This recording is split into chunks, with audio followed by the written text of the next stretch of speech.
Assalamu alaikum friends. Today's our topic is merits and demerits of science. Let's start our topic. As we turn over the pages of history, we come across the development made by man in different walks of life. Cover the centuries. From the primitive stone age to the modern computerized era, every step of man has proved to be the milestone in the history of civilization. Modern science has evolved over a long period and has now reached the peak of success. It has worked wonders in our life, but it cannot be said that it is altogether a blessing. When we look at the other side of the picture, we are filled with a sense of horror. The fear of war and destruction hangs over our heads all the time. In order to understand the creative and destructive aspects of modern science, we stand in need of any analysis that will help us differentiate between the good and the bad.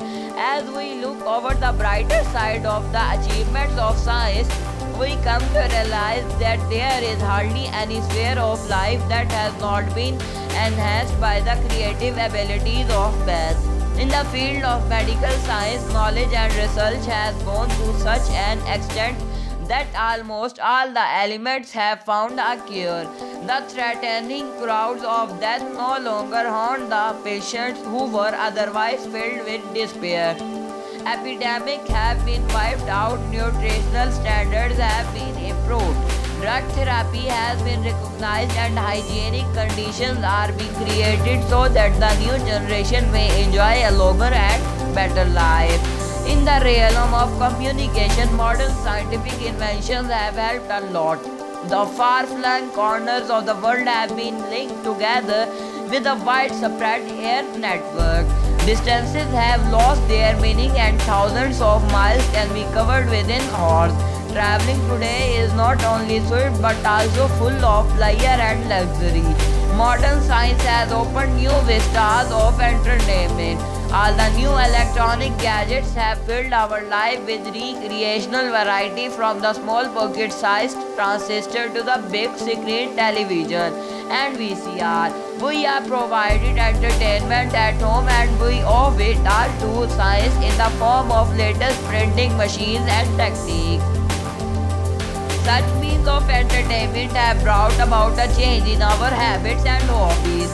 The advantages of science are not restricted to the urban population. In the fields of implements and know-how, the new methods of agriculture have boosted the production of farms and fields.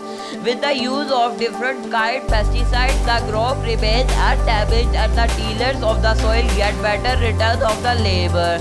This increase in output not only improves the condition of the toiling masses but also brings about the healthy change in the economy of the country. This keeps on moving the nations on the path of progress and prosperity. As we cast our eyes on the other side of the picture, we cannot help coming to the conclusion that science is also a monster of death and destruction. Man is selfish and pugnacious with nature. To fulfill the caustic designs, he stands in need of most destructive weapons. With science, but due to lack of wisdom, he is misusing this knowledge. So friends, science know about provides new ways of entertainment, but these very means of amusement are bringing a sharp decline in the moral values of young generation and equally sharp increase in the number of crimes. The TV and video provide entertainment, but they quite often become the channel of vulgarity and obscenity. Moreover, new ways of crime are shown to younger people who adopt the path of getting easy money. Looking at the two aspects of modern science, we conclude that science by itself is neither good nor bad. It is the will and intentions of man which makes him put into constructive use or take into the path of devil.